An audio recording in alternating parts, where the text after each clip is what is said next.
ئەمڕۆ ڕۆژی جیهانی پەروەردە و فێرکردنە. زانکۆی سۆران فاکەڵتی پەروەردە لەژێر ناوی پەروەردەی کارە هەنگاو لێکەوتەکانی لە کوردستان سەمپۆزیۆمێکی ڕێخستووە. لەگەڵمان بن بۆ چوون و سەرنجی هەم بەشداربووان و هەم مامۆستانی زانکۆتان بۆ دەخەینە ڕوو.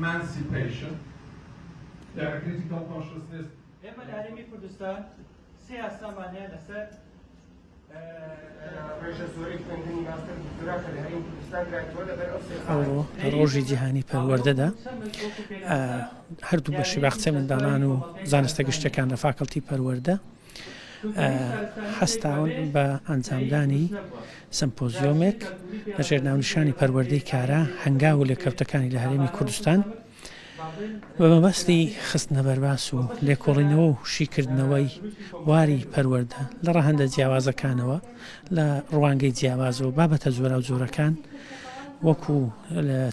ئاستی پەروەردە یاخود خوێندنی باڵا دەخرێتە بەر باس و لێکۆڵینەوە لەوەی کە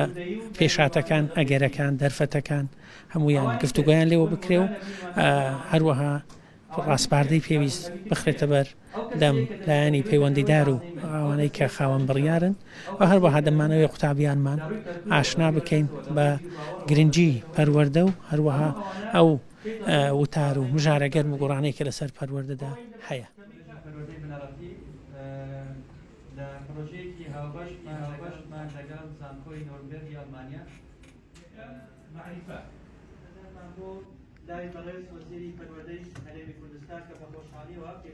وەکەمان دەزانین ئەمڕۆ ڕۆژی جیهانی پەروەردەیە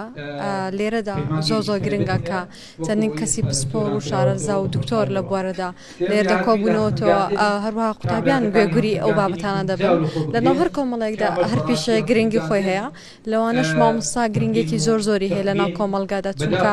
هەر تاکێک لە کۆمەڵگاتەکە پێدەگات لە بواری پەروەردە و لە بەردەستی مامۆستادا پێدەگات بۆیە زۆر گرنگە کە سیمپۆزیۆمی لەو شێوەیە ڕێک بخرێت بۆ ئەوەی شکۆ و گرنگی مامۆستا بخرێتە ڕوو.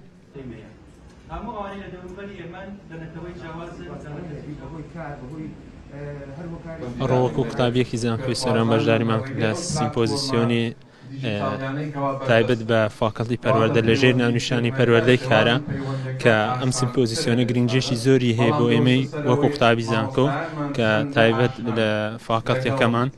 کە لە ڕێگاکانی وانەوتنەوە شێوازی وانەوتنەوە و فێربوونی تیادا. کە زۆر زەڕورە بەڕاستی مامۆستا زانیاری وەکو لایەنی سیاسی ئابووری کۆمەڵایەتی هەوراز و مشێری زۆری هەموو زانکۆکانی تری کوردستان کاوە لە سەنتەری پێداگۆژی